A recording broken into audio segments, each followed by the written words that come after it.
அவர்கள் வாசிக்க கேட்போம். எரேமியாவுடைய தீர்க்க தரிசன புஸ்தகம் 17ஆம் அதிகாரம் 5ஆம் வசனத்தை ஒருவர் எடுத்தவர்கள் வாசிக்க கேட்போம்.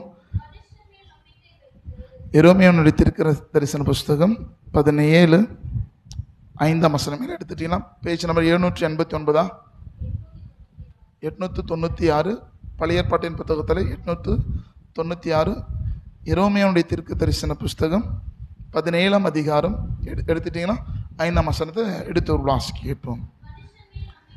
மனுஷன் மேல் நம்பிக்கை வைத்து மாம்சமானதை தன் புலபயமாக்கி கொண்டு கர்த்தரை விட்டு விலகுகிற இருதயம் உள்ள மனுஷன் சபிக்கப்பட்டவன். என்னங்க, கர்த்தரை விட்டு விலகுகிற மனுஷன் வேதம் சொல்லல, கர்த்தரை விட்டு விலகுகிற இருதயம் உள்ள மனுஷன். அல்லேலூயா.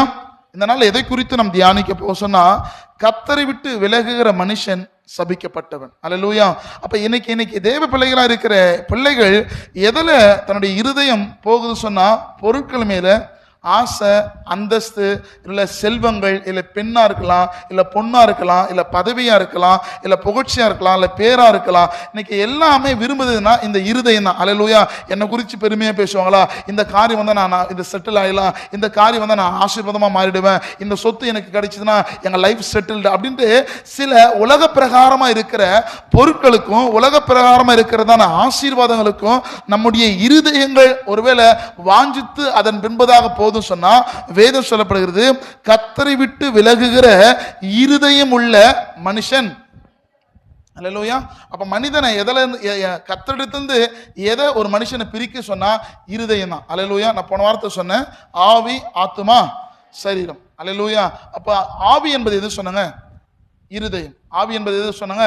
அப்ப இருதயம் என்பது கர்த்தரோடு கூட நம்ம ஒப்பிட்டு கர்த்தருக்கு பிரியம் இல்லாம எந்த ஒரு காரியம் நம்ம செய்யாதபடி நம்ம சுய விருப்பமா நம்ம செய்வோம் என்று சொன்னா நம்ம எப்படிப்பட்டவர்கள் என்று சொன்னா சபிக்கப்பட்டவர்கள். அல்லேலூயா. நீங்க ஒரு சபைக்கு வரலாம், காணிக்க கொடுக்கலாம், இல்ல கர்த்தரை ஆராதிக்கலாம். ஆனா உங்க இருதயம் கர்த்தருக்கு தூரமா இருக்குன்னு சொன்னா அவருடைய வாழ்க்கையில ஆசீர்வாதத்தை பார்க்க முடியாது. யாருக்கெல்லாம் புரியுது? ஒருவேளை நான் செயின் போறதுனாலோ, சிலுவை நான் செயின் போறதுனாலோ, இல்லை நான் வந்து மோந்திரத்தை போறதுனால கிறிஸ்தவன் என்பது நல்ல. வேதம் சொல்லப்படுது கர்த்தரை விட்டு விலகுகிற இருதயம் உள்ள மனுஷன்.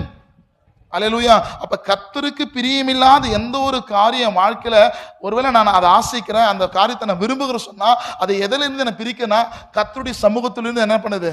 பிரிக்கிறது. அல்லேலூயா. ஒரு ஆமென் சொல்லுங்களேன். வசனம் வாசிக்கலாமா? 7:15 வாசிக்கலாமா? 17:5. மனுஷன் மேல் நம்பிக்கை வைத்து மாம்சமானதை தன் புயபலமாக்கி கொண்டு கர்த்தரை விட்டு விலகுகிற இருதயம் உள்ள மனுஷன். இருதயம் உள்ள மனுஷன். இந்த நம்முடைய கர்த்தருக்குள்ள ஜீவியத்திலிருந்து பிரிப்பது எது சொன்னா இருதயம் தான். இன்னைக்கு எதை பார்த்தாலும் ஆசைப்படல, இது எனக்கு கிடைச்சிட்டா நாங்க நல்லா இருப்போம். சில நேரம் நிறைய பேர் கர்த்தருக்கு பிரியமில்லாத காரியம் செஞ்சு நிறைய பேர் ஆசைப்பட்டிருப்பாங்க, சந்தோஷமா இருப்பாங்க. ஆனா அந்த சந்தோஷமானது நிலையா இருக்குமான்னு சொன்னா நிச்சயமா வாழ்க்கையில நிலையா இருந்திருக்காது. அல்லேலூயா. சில நம்முடைய ஆசை, அந்த ஆசைனால நம்ம இது வந்தா நம்ம லைஃப் செட்டில் ஆயிடும், எல்லாமே ஆசைனாலதான் நம்ம கர்த்தருடைய பிரசன்னத்திலிருந்து நம்ம என்ன பண்ணுது? விலக்குது. அல்லேலூயா. அல்லேலூயா. நம்ம ஆசைப்படுறது தப்பல்ல, அந்த ஆசை தேவனுக்கு பிரியமானதா இருக்கணும், அது தேவனுக்கு சுகந்த வாசனையா இருக்கணும். இன்னைக்கு நிறைய பிள்ளைகள் அந்த ஆவி கர்த்தரோடு கூட இணையாம இருக்கு சொன்னா, அந்த ஆவி கர்த்தரோடு கூட இணைனா நான் கர்த்தரோடு கூட இல்லைன்னு அர்த்தம். அல்லேலூயா. யாருக்கு புரியுதுங்க? நான் அதை தான் சொன்னேங்க போன வாரத்தை. நான் சொன்னேன் போன வாரம் ஒரு சின்ன ஒரு எக்ஸாம்பிள் நான் சொல்லும்போது, நீங்க என்ன பண்ண, ஒரு குதிரைன்னு சொல்லும்போது யாருக்கெல்லாம் குதிரை ஞாபகம் வந்துச்சு? குதிரைன்னு சொல்லும்போது உங்க கண்ணு முன்னாடி என்ன வச்சுங்க? குதிரை ஞாபகம் வந்ததா வரலையா? அல்லேலூயா. இதுக்கு ஆத்துமாவுக்கு தெரியும். ஆனா ஆவி எதுனா அந்த இருதயத்துல ஆண்டவர் தங்குகிற அந்த இருதயத்துல ஆண்டவருக்கு சித்தம் இல்லாம பிரியம் இல்லாத எந்த ஒரு காரியமும் நம்ம வாழ்க்கையில நம்ம செய்வோம், நம்ம இருப்போம்னு சொன்னா நிச்சயமா அது ஆசீர்வாதமா இருக்காது. அல்லேலூயா. ஒருவேளை அது பேரா இருக்கலாம், இல்ல புகழா இருக்கலாம், இல்ல உள்ள மேன்மையா இருக்கலாம். எந்த காரியமா இருந்தாலும் கர்த்தருக்கு பிரியம் இல்லாத எந்த ஒரு காரியம் என்ன பண்ணாதீங்க, செய்யாதீங்க. அல்லேலூயா. இந்த உலகத்துல அவருக்காக எதை வேணா இழந்துருப்போங்க, ஆனா அவருக்காக எதையுமே என்ன பண்ணிடாதீங்க, அவருக்காக எதையும் இழக்காதீங்க. நான் சொல்றது உங்களுக்கு புரிய நினைக்கிறேன். அவருக்காக எதை வேணா என்ன பண்ணிடுங்க, இழந்து போகிறது தப்பு இல்லை. ஒருவேளை உங்களுக்கு புகழ்ச்சியா இருக்கலாம், இல்லை பணமா இருக்கலாம், இல்லை பேரா இருக்கலாம், அவருக்காக பரவாயில்ல, நான் கர்த்தருக்காக நான் இழக்கன்னா ரொம்ப ரொம்ப நல்லது. அல்லேலூயா. ஆனா எந்த சூழ்நிலையிலுமே அவர் மாத்திரம் பண்ணிடாதீங்க, இழந்து போகாதீங்க. அது ஆசீர்வாதமா இருக்காது. இன்னைக்கு நிறைய பேருக்குள்ள இருக்கிற ஒரு பெரிய பலவீனம்னு சொன்னா, இருதயம் கர்த்தரை விட்டு விலகி இருக்கு. இருதயம் கர்த்தரை விட்டு விலகி இருக்கு சொன்னா அவங்களால சமாதானமா வாழவே முடியாது. நீங்க சாப்பிடுவீங்க, தூங்குவீங்க, அன்றாட தின வேலையில உங்களால செய்ய முடியும். ஆனா நிச்சயமா உங்க வாழ்க்கையில சமாதானம் என்கிற ஒரு காரியம் உங்க வாழ்க்கையில இருக்கவே இருக்காது. நான் ஒண்ணு சொல்றேங்க, ஒருவேளை உங்ககிட்ட எது இருக்குதே இல்லையோ அவ இருக்கிறா சொன்னா உங்க வாழ்க்கையில சமாதானத்தை பார்க்கலாம். அல்லேலூயா. எது இருக்குதோ இல்லையோ அவர் உங்களோடு கூட உங்க ஆவியில அவர் இணைஞ்சிருக்கிறார், உங்க உள்ளத்துல அவர் இருக்கிறார் சொன்னா அந்த அந்த நம்பிக்கை, அந்த விசுவாசம் உங்க வாழ்க்கையில சமாதானத்தை உண்டு பண்ணும். அல்லேலூயா. மீண்டும் வசனத்தை வாசிக்கலாமா? 17:5 எல்லாரும் வாசிக்கலாமா? பிரைஸ் எல்லாம். 2 விதமான கூட்டம் இருக்கிறாங்க இந்த உலகத்துல. 2 விதமான கூட்டம். ஒரு கூட்டம் யாரை நம்புவாங்க? மனுஷனை. என்ன தேவைன்னாலும் நம்ம யாரை பார்ப்போம்? மனுஷனை. இரண்டாவது கூட்டம் வாசிக்கலாமா? அதே வசனம் வாசிங்க. மனுஷன் மேல் நம்பிக்கை வைத்து மாம்சமானத இது கிடைச்சா நான் நல்லா இருப்பேன்னு எப்ப மாம்சத்துக்கு ஒருத்த முக்கியத்துவம் கொடுக்கிறானோ அப்பொழுது அவன் எதுல இருந்து விலகுகிறான்? கர்த்தரை விட்டு விலகுகிறான். யாருக்குள்ள விலகுதுங்க? எப்போ உலகத்து மேல நம்ம ஆசை போதும் அப்பொழுது நம்ம எதிலிருந்து விலகுறோம்? கர்த்தரை விட்டு விலகுறோம். நான் சொல்றது உங்களுக்கு புரியுதா? அல்லேலூயா. என்றைக்கு மாம்சம் உலகத்து மேல ஆசைப்படுதோ அது நம்ம வாழ்க்கையில் ஆசீர்வாதத்தை கொண்டு வரும். யோபு சொல்றார், கர்த்தர் கொடுத்தார், கர்த்தர் எடுத்தார், கர்த்தருடைய நாமத்திற்கு. ஆண்டவர் ஏதோ ஒரு விஷயத்துல உங்களுக்கு ஆண்டவர் உங்க வருமானத்தை ஆசீர்வதிச்சு அந்த வருமானத்தை ஸ்தோத்திரம் பண்ணி ஜெபம் பண்ணி, ஆண்டவர் இதை நான் என்ன செய்யணும்னு நீ ஒரு மாசம் ஜெபிச்ச பாரு, அது உங்க வாழ்க்கையில் ஆசீர்வாதமா மாறும். நான் சொல்றது உங்களுக்கு புரியுதா? சொல்றது புரியுதா? நான் சொல்றேன், கர்த்தர் உங்ககிட்ட ஏதோ ஒரு ஆசீர்வாதத்தை, நீங்க ஒருவேளை 1000 ரூபாய் சம்பாதிக்கலாம், இல்ல 10,000 ரூபாய் சம்பாதிக்கலாம், அந்த சம்பாதியம் தான் உங்களுடைய சம்பாதியம். அதை ஆண்டவரை கேளுங்க, ஆண்டவரே இதை நீங்க ஆசீர்வதிங்கப்பா. அல்லேலூயா. நான் சொல்றது உங்களுக்கு புரியும்னு நினைக்கிறேன். அல்லேலூயா, அல்லேலூயா. அப்ப இருதயம் எதை மேல ஆசைப்படுதுன்னா உலகத்தில் இருக்கிற செல்வத்து மேல. அல்லேலூயா. குறுக்குதனமா என்ன பண்ணாதீங்க, ஆசைப்படாதீங்க. குறுக்குதனமா சந்தோஷம் கிடைக்கும், அது நிலையா இருக்குமானா நிச்சயமா இல்ல. ஒரு சீக்கிரம் மட்டும் நான் சொல்லட்டுமா? கர்த்தருடைய பிள்ளைகளுக்கு 10 ரூபாய் உங்ககிட்ட இருந்தாலும் அந்த 10 ரூபாய் உன்னை ஆசீர்வாதமா கர்த்தர் நடத்துவான். தீமையா எந்த ஒரு மறைமுகமா உங்களுக்கு கர்த்தருக்கு விரோதமா எந்த விதமான தவறான வழியில் வருகிற பணம் உன் பிள்ளைகளுக்கும் குடும்பத்துக்கு ஆசீர்வாதமா? ஆசீர்வாதம் வேணுமா சாபம் வேணுமா? நான் சொல்றது உங்களுக்கு புரியும் நினைக்கிறேன். அல்லேலூயா. இப்ப நிறைய பேர் யோசிச்சு பாருங்கள, உங்களை விட எவ்வளவு கஷ்டப்படுற ஃபேமிலி எவ்வளவு பேர் தெருவில் இருக்கிறாங்க, இருக்காங்களா இல்லையா? நம்ம அவங்கள பார்த்தோம்னா நம்ம சீர்படுவோம். நம்ம என்ன பண்றோம்னா நம்ம விட மேல இருக்கிறவங்கள எதுல பார்க்கணும்? ஆவிக்குரிய ரீதியில பார்க்கணும். நம்ம மாம்சத்துல இது ஆயிட்டுனா நம்ம இது ஆகிட்டு இல்ல பிரதர். நான் நிறைய பேர் சொல்றேன், ஆசைதான் மனுஷனுடைய மிகப்பெரிய ஆபத்து. ஆசைப்படுறது தப்பு இல்லை தேவ சமூகத்துல.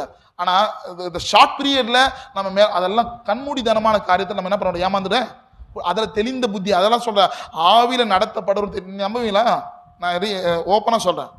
போன மாசத்துல என்கிட்ட வந்து ஒருத்தர், என்கிட்ட இல்லை எங்க அண்ணன் கிட்ட, பிரதர் நீங்க வந்துட்டு ஒரு 50,000 இன்வெஸ்ட் பண்ணுங்க, மாசம் உனக்கு எவ்வளவு தரேன்? 10,000 தரேன். உடனே இப்போ ஆசை யார் விட்டுச்சு? ஆசை விடுமா? எது கேட்டாலும் எங்க அண்ணன் என்ன கேட்பான், என்ன பண்ண இப்படி கேட்கறல, மாசம் 10,000 வந்தா கூட போதும், அவனுக்கு 10,000 போதும். நான் சொல்றது புரியுதா? 10,000 போதுமே. 50,000 இன்வெஸ்ட் பண்ண எவ்வளவு கிடைக்குதா? சொல்லுங்க எவ்வளவு கிடைக்குங்க? 50,000 இன்வெஸ்ட் பண்ண எவ்வளவு கிடைக்கும் எனக்கு? ஆசை சொல்ல சொல்ல இவனுக்கு எங்க அண்ணனுக்கு கொழுந்து விட்டு எரியுது. அது தப்பு இல்லை. ஆனா எந்த டிசிஷன் என்ன கேட்காம என்ன பண்ண மாட்டான்? சொன்ன உடனே இமீடியட்டா சொன்னேன் அந்த பணம் தேவையே இல்லைன்னு. நீ நம்ப மாட்ட, சொல்லிட்டு அடுத்த வாரத்தில் பார்த்தா அவர் சூழ்நிலை தலைகீழ மாறிச்சு. ஒருவேளை நம்ம அந்த ஆவியில நம்ம இம்பார்ட்டன்ட் கொடுக்காம மாம்சமானதுக்கு நம்ம ஒருவேளை அடிக்ட் ஆகுறோம், மாம்சமானதை நம்ம விரும்புறோம் சொன்னா நம்ம வாழ்க்கையில ஆசீர்வாதம் இருக்காது. யாருக்குள்ள விளங்குது நான் சொல்றது? மாம்சமானது ஆசைப்படாதீங்க. மாம்சமானதை எனக்குரியதா மாற்ற ஆசைப்படாதீங்க. கர்த்தர் உங்ககிட்ட சில ஆசீர்வாதத்தை கொடுத்திருப்பாரு, அந்த ஆசீர்வாதத்துக்காக கர்த்தரை ஸ்தோத்திரம் பண்ணுங்க. ஒரு ஆமென் சொல்லுவோம்ல? அல்லேலூயா. எனக்கு ரொம்ப கஷ்டமா இருக்குதானே? அல்லேலூயா. வாசிங்க பார்க்கலாம். 5 வாசிங்க. இப்ப இவங்க எல்லாம் பணத்தை நம்பி யாரை நம்பி கொடுத்தாங்க? நான் சொல்றது உங்களுக்கு விளங்குதா? 25 லட்சத்துக்கு யாரை நம்பி கொடுத்துட்டாங்க? யார் நம்பி கொடுத்தாங்க? இவங்க கொடுத்து வாங்க என்ன தெரியுமா? பிபி, சுகரு, கிட்னி ஃபெயிலியரு, சொத்துக்கு சொத்து மொத்தம் போச்சு. இன்னைக்கு என்ன சொல்றதுன்னா அவங்கள ஈஸியா ரிகவர் ஆக முடியும். ஆனா அதை ஏமாந்தான் போனாங்க பார்த்தியா, அந்த மனநிலையிலிருந்து அவங்க வருது அவங்களால முடியவே இல்லை. நான் சொல்றது புரியுதா? இப்போ ஹாஸ்பிட்டலுக்கு போயிட்டு ஒரு 10 லட்ச ரூபாய் செலவு பண்ணுறதோட அவங்களால என்ன பண்ண முடியும்? ஏற்றுக்கொள்ள முடியும். ஆனா 25 லட்ச ரூபாய் ஒருத்தனை நம்பி கொடுத்து ஏமாற்றம் என்பது என்ன பண்ண முடியல, அவங்களால என்ன பண்ணவே முடியல. யாருக்கு புரியுதுங்க? சத்தமா சொல்லுங்களேன். அப்ப சொல்றாங்க, அந்த 25 லட்சம் இருந்துச்சுன்னா என் மனையில 2 அடுக்கு மாடி வீடு கட்டியிருப்பேன், இடத்துக்கு இடமும் போச்சு, வீடுக்கு வீடும். அல்லேலூயா. வாசிக்கலாமா? மனுஷனை. இப்ப இந்த வார்த்தை யாருக்கு நேரா பொருது செல்ல, எந்த சூழ்நிலையிலும் உங்களை ஒருத்த ஏமாத்துறானா அவளை சீக்கிரத்தில் நம்பவே நம்பாது. தலாடுறது எதுக்கு?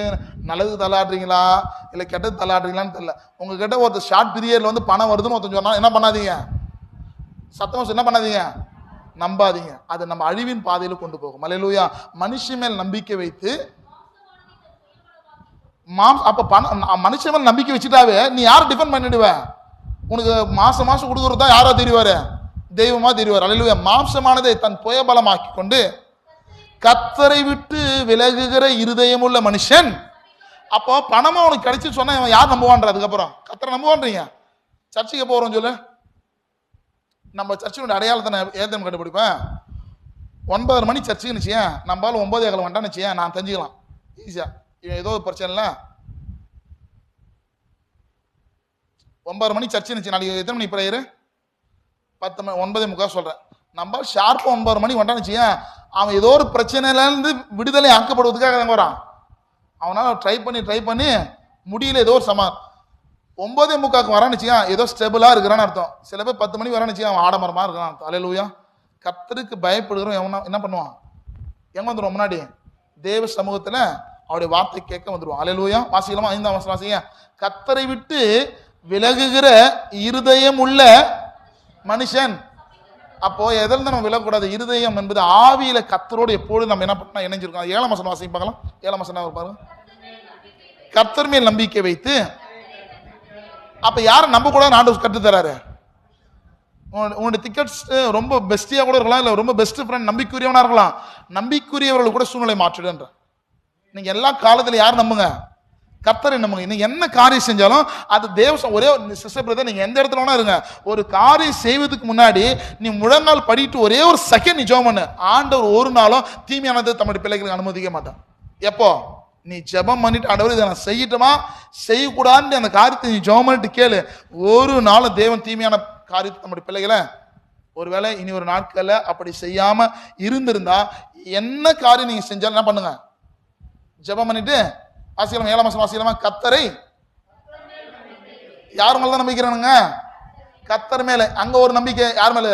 மனுஷன் மேல நம்பிக்கை வைத்து மாம்சமானதை தன் புயபலமாக்கி கொண்டு கர்த்தரை விட்டு விலகுகிற இருதயம் உள்ள மனுஷன் சபிக்கப்பட்டவன். இங்க வேதம் சொல்லப்படுது 7ஆம் வசனத்துல கர்த்தர் மேல் நம்பிக்கை வைத்து. யார் நம்ப? எப்ப நீங்க யார் நம்பணுங்க?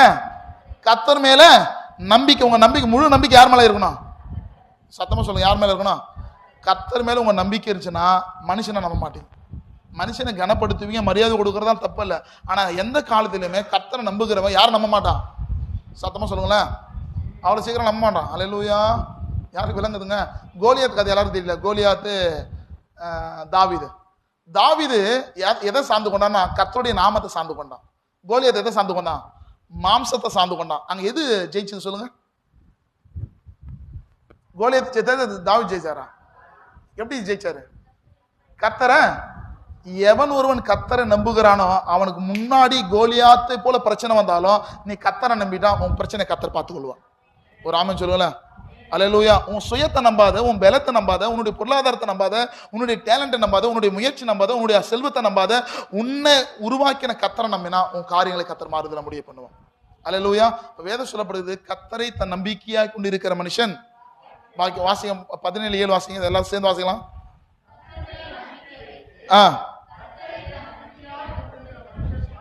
6ஆம் வசனம் வாசிக்கலாமா? 6. அவன் என்னங்க?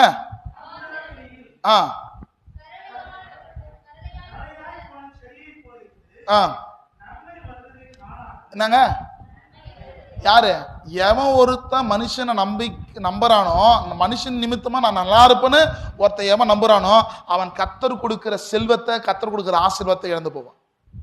யாருக்கு புரியுதுங்க இந்த வார்த்தை? நிச்சயமா நான் என் ஆவியில நான் உணர்கிறேன். இந்த நாள்ல உங்க வாழ்க்கை நீங்கள் ஒப்பு கொடுப்பீர்கள் என்று சொன்னா, இந்த நாள் என்னுடைய நம்பிக்கை கர்த்தர் பேரில் இருக்கு சொன்னா உன்னுடைய ஆசீர்வாதம் உன் கண்கள் பார்க்கும். நான் சொல்றது புரியும். இதுவரையிலும் நீங்க பாத்தீங்களே இல்லையோ, இல்ல மனுஷனை நம்பி சில ஆசீர்வாதத்தை இழந்து போயிருக்கலாம். இன்றைக்கு இந்த வார்த்தை கேட்கிற என் அன்பு தேவ பிள்ளைகளே, இன்றைக்கு கர்த்தர் சொல்ல இதுவரையிலும் பார்க்காத ஆசீர்வாதத்தின் நீரூற்றுகளை கர்த்தர் பார்க்க செய்வார். அல்லேலூயா. ஈசாக்கு ஒரு இடத்துல போய் தண்ணீர் இல்லைன்னு ஒரு நீரூற்றை தோன்ற வேலையில அந்த இடத்துல தண்ணீர் வருது. தண்ணீர் வந்தோடனே எதிராளி இது எங்க இடம், இது எங்களுடைய நீரூற்று சொல்லிட்டு அவன் என்ன பண்றாங்க, நீரூற்றை அபகரிச்சு வர்றாங்க. திருமணம் ஈசாக்கு போறாரு, வேறொரு துறவை என்ன பண்றாரு, தோன்றாரு, அங்க தண்ணி வருது. அந்த தண்ணீர் பார்த்து எதிராளி என்ன பண்றாங்க, இதுவும் எங்களுடைய துறவு சொல்லிட்டு அபகரித்து கொண்டாரு. மூன்றாவது இடத்துல போய் ஒரு துறவு கொண்டாரு. இந்த 2 நீரூற்றுகளை காட்டிலும் மூன்றாவதாக வெட்டப்பட்ட அந்த ரெகோபோத் என்கின்றதான இடத்துல அதிகமான தண்ணீரை கத்தர் கொடுத்தார். ஒருவேளை இதுவரை நீங்க இழந்து போனது கொஞ்சம், ஆனா கத்தர் பெரிய, நீங்க கத்தரை நம்மன்னு சொன்னா எதெல்லாம் உன் வாழ்க்கையில திருடப்பட்டதோ அது மறுபடியும் கத்தர் தம்முடைய பிள்ளைகளுக்கு ரெகோபோத்தா இருக்கிற நீரூற்றை கத்தர் கொடுக்க உண்மையுள்ளவராக இருக்கிறார். ஒரு ஆமென் சொல்லுங்கள. நீங்க 2 இடத்துல ஏமாந்து போயிருக்கலாம். கத்தர் சொல்லுகிறா, 3வது இடத்துல கத்தரை நம்பு, உன் வாழ்க்கை, உன் பள்ளத்தாக்கை கத்தர் ஆசீர்வாதமாய் மாற்றுவார். அல்லேலூயா. வாசிங்க 6ஆம் வசனம் வாசிங்க. அவன் செடியை போல் இருந்து நன்மை வருகிறதை காணாமல் வனாந்தரத்தின் வறட்சியான இடங்களிலும், என்னங்க, அதாவது அவனுக்கு எல்லாமே இருக்கும், நல்லா இப்போ வெளி பார்க்குறான், அப்போ அவனுக்கு என்னப்பா பிரச்சனை, நல்லா சம்பாதிக்கிறான், நல்லா பணக்காரு, அவங்களுக்கு என்ன குறைன்னு வெளி தோற்றத்தில் இருக்கிற ஜனங்கள் சொல்லுவாங்க. ஆனா குடும்பத்தில் எப்படி இருக்கும், வனாந்தரத்தை போல இருக்கும். யாருக்கெல்லாம் புரியுதுங்க? யாருக்கு புரியுது? வெளி தோற்றத்தை ஒரு வீட்டு பார்த்தா அவங்களுக்கு 2 அடுக்கு 3 அடுக்கு, அவங்ககிட்ட கார் இருக்கு, அவங்ககிட்ட எல்லாமே இருக்கு பிரதர். ஆனா அவங்க வீட்டுக்குள்ள போனா எப்படிப்பட்ட சூழ்நிலையா இருக்கும், வனாந்தரத்தின் போல சூழ்நிலை. எப்போ தேவ பிள்ளைகளை, எப்போ ஒருவன் கர்த்தரை நம்ப ஆரம்பிக்கிறானோ அவன் வாழ்க்கையில ஆசீர்வாதங்கள் பெருக்கும். அல்லேலூயா. மனுஷனை நம்பினா கர்த்தருடைய ஆசீர்வாதத்தை அவரே தடை செய்யறாராம். நீ மனுஷனை நம்பிட்டுன்னு வச்சுக்கலாம், உங்க ஆசீர்வாதம் யார் தடை செய்யறது? வசனம் வாசிக்க, மீண்டும் 6ஆம் வசனம் வாசிங்கன்னா,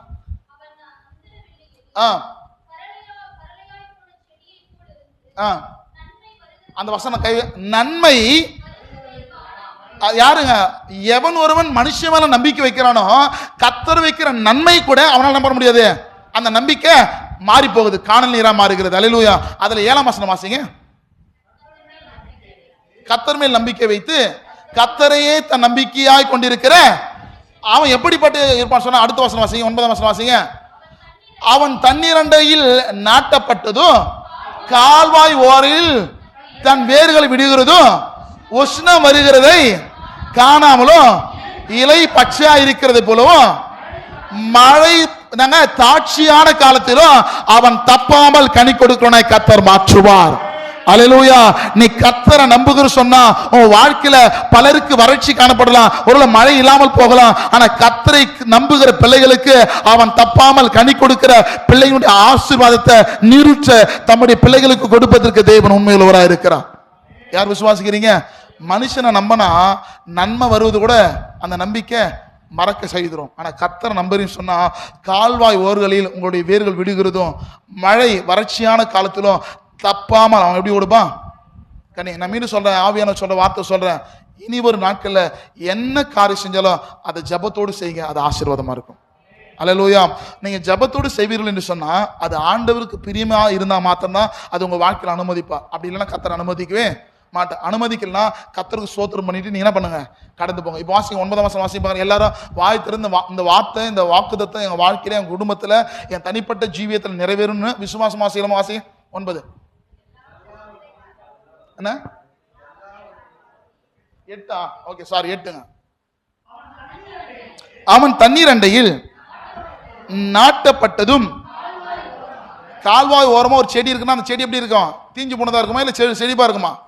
அப்ப கர்த்தரை நம்புகிற பிள்ளைகள் யாருடைய அரண்டர் இருக்கீங்கன்னா கர்த்தருடைய பிரசன்னத்தில் இருக்கீங்க. யாருக்கு புரியுதுங்க? நீ தேவ சமூகத்துல நீ இருக்கிற, ஆவியில இருக்கிறனா, நீ எப்பொழுது இருக்கிறனா அந்த வாழ்க்கை, அந்த காவால தண்ணி போகுதுன்னா காவால தண்ணி போகிற இடத்துல தான் கர்த்தர் உன்னை வச்சிருக்கிறாரு. அப்ப காவால தண்ணி போச்சுன்னா அது எனக்கு ஆசீர்வாதமா இருக்கும். யாருக்கு புரியுது? இந்த பிளெஸிங் யாருக்கு கிடைக்குன்னா யார் கர்த்தரை நம்புகிறார்களோ. வாசிக்கலாமா 8ஆம் வசனம் எல்லாம் ஃபர்ஸ்ட் வாசிக்க பார்க்கலாம்.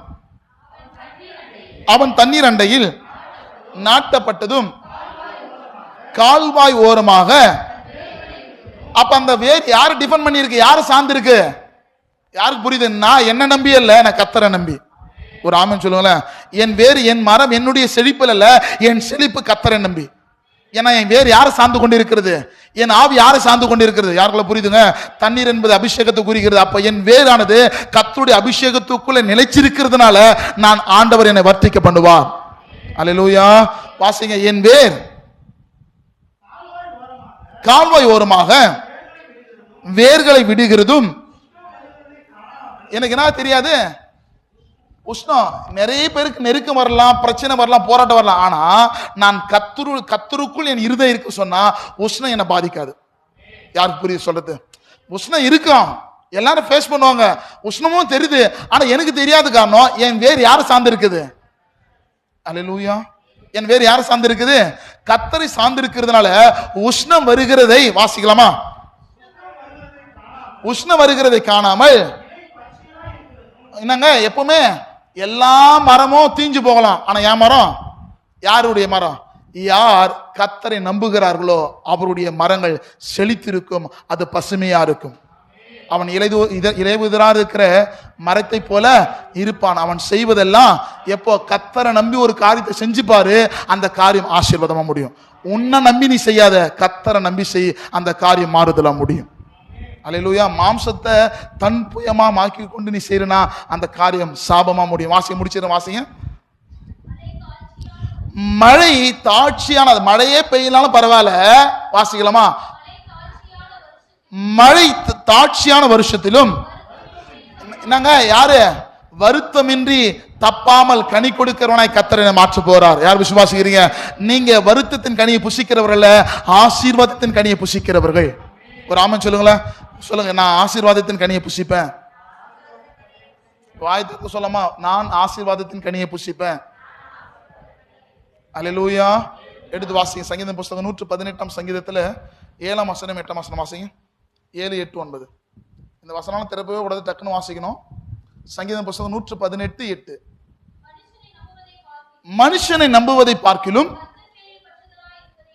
கர்த்தர் பேரில் பற்றுதலா இருப்பதை நலம், பிரபுக்களை நம்புவதை பார்க்கிலும் கர்த்தர் பேரில் பற்றுதலா இருப்பதே நலம். அல்லேலூயா. அப்ப யார? பிரபுக்களை கூட என்ன பண்ண கூடாது, நம்ம யார நம்பணும்? அப்போ ஒரு மனுஷன் கர்த்தரை நம்புறான் சொன்னா மழை தாட்சியான காலத்திலும் அவன் இலைகள் எப்படி இருக்கும்? பச்சை. உஷ்ணம் வந்தாலும் அவன் எப்படி இருப்பான்? உஷ்ணத்தை அறியாமல் இருப்பான். அவன் தப்பாமல் யார? கர்த்தரை நம்ப. யாரெல்லாம் கர்த்தரை நம்புற ஒப்பு கொடுக்குறீங்க? ஒரு வாழ்க்கை இதுக்கு முன்னாடி யாரை நம்பினீங்களே இல்லையோ, இந்த நாள் இந்த வார்த்தை கேட்கறேன், நீங்க ஆண்டவரே, ஒரு என் வாழ்க்கையில் சில இடத்துல நான் ஏமாந்து போயிருக்கலாம், ஆனா இந்த நாள்ல உண்மை நம்புறேன், நான் இழந்து போன வாழ்க்கையை, இழந்து போன ஆசீர்வாதத்தை பெற்றுக்கொள்ள எனக்கு உதவி செய்யும். ஜோமல்லாமா? நம்ம யாவரும் இதுக்கு எடுத்த கண்களை மட்டும். Thank you holy spirit. நன்றியோடு ஸ்தோத்திரிக்கிறேன். இயேசு நல்லவர், ஒரு போதும் கைவிடாம், ஒரு நாளும் விலகிடா. இயேசு நல்லவர், ஒரு போது கைவிடா, ஒரு நாளோ விலகிடா.